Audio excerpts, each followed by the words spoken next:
Next, we have a hip opening sequence, and it turns into a core firing sequence. What I love about it is it kills two birds with one stone. It gives you an opportunity both to get open in through the hips, both internal and external rotation. What sometimes happens is by virtue of sitting all day or squatting all day or whatever it is that we're up to in our lives, our femur can feel like it gets stuck in our hip crease. And I mean, I know you know what I'm talking about, that you're sitting down and the moment you get up, everything starts creaking, or you're down at the bottom of a squat and you feel this incredible compression right in through your hips, and you just it can be a sharp shooting pain and kind of frightening for some people, especially if you're not used to squatting on a regular basis. So this will be a hip opening sequence for that, but then it also preps the movement patterns for living pain-free, as well as kind of deadlifting properly. So if you're going to deadlift, if you're going to squat, if you're going to do box jumps, if anything explosive like this, firing up the core properly is going to be so important. A lot of times when we think of core firing, we're like, oh, engage your belly, right? You know, or just wear a weight belt. Hopefully you'll be fine. But we forget that our core is more than just our abs. Our core is everything from the bottom of the ribs all the way down and through the base of my knees, right? So my adductors are included in this. I can include all of my leg musculature in this grander idea of core. So fire up your core, open up your hips. You'll bring yourself over to a wall. I am over to a wall. I'm riding through here, and at first I'm going to bring myself into the bottom of a squat. I'm just going to see how comfortable it is, or uncomfortable rather. My feet are about shoulder width apart. I'm letting my knees kind of drop out. It's okay if your feet fall out. And then from there you can take your elbows, kind of crank your knees out, give yourself a little stretch in through the inner thighs, kind of open up in through the outer thighs. And then I can do the opposite. I can work it independently of one another. I can kind of push and internally rotate, maybe feeling a little stretch into this TFL, this kind of lateral hip capsule here, and then over to the other side. And then you can do that, just shimmy, get comfortable, get gravity and whatever impingements you have out of the equation, so that way you can really focus on creating the perfect squat.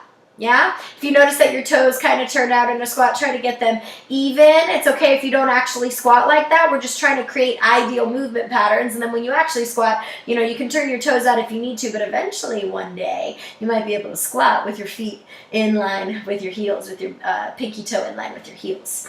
From there, you're going to turn it into a thread the needle. Notice I just kind of shimmy myself away from the wall a little. You're going to take one ankle, place it on top of the other thigh, and then actively corkscrew the knee towards the wall. I shimmy myself side to side. I'm sometimes known as a pretty fidgety yogi because I believe in exploring range of motion. So if it suits you, if it feels great to kind of rock on over to one side and really push in through there, maybe even pull your body away a little, get a little extra, then by all means explore away, get curious. It's the only way you'll learn. And then you'll do the other side as well. And then from there, you'll turn it into that knee on top of the knee now. So with the knee on top of the knee, I can grab onto the knees, I can grab onto the shins, I can grab onto the ankles, and then from there, I drive. I drive my knees into my chest. I shimmy side to side. I'm a little away from the wall, and that's okay. You don't need it. It's not a crutch or anything. You think about breathing in through your ass. Because if you're doing it right, the stretch will be in the deepest part of your butt that you never even knew you had. It should feel like your piriformis, that head of your femur where your piriformis attaches, like it wants to just fall out of your butt cheek. From there, you'll slowly come on out of there. You'll get into the other side. Again, I say it like that because it really is a spicy feeling. So if it feels like this deep sensation that's driving straight down through here, then you're doing it correctly. Nice job. After that, you get into the core firing sequence. It looks a little something like this. My hips are now directly underneath my knees. I have one hand on top of my thigh, one hand underneath it. I take an inhale. And on my exhale, I push and pull in two different directions. And then inhale, I release. I take a break. And then exhale. You push and pull in 2 different directions. You'll continue this on for 20 breaths. It'll seem like forever. It really is allowing you to prime proper breathing mechanics, that you're breathing in through the deepest parts of your belly and that you're using the full range of your breath. So many people just breathe in through their right? I like to call that fight or flight breath, like that oh shit breathing. Get it a little bit deeper so that way it will translate to dealing with stressful situations in your overall day or dealing with stressful workouts. Anyway, to get back into it, you'll do that about 20 reps or until you just feel like you're about to pass out. You're breathing so much. And then you'll switch it up to create 2 fists with your hands. I bring them in together in between my knees. I take an inhale. And on my exhale, I push. I push my feet into the wall. I push my knees together so I feel my adductors on fire. And I push my belly into the floor, firing up through my transverse abdominis and really protecting my back from front to back. You'll do that about 10, 20 reps. I mean, if you're doing it for deadlifts, then you could do this as a warm-up for up to 5 minutes and it wouldn't kill you. In fact, it would probably only make you stronger.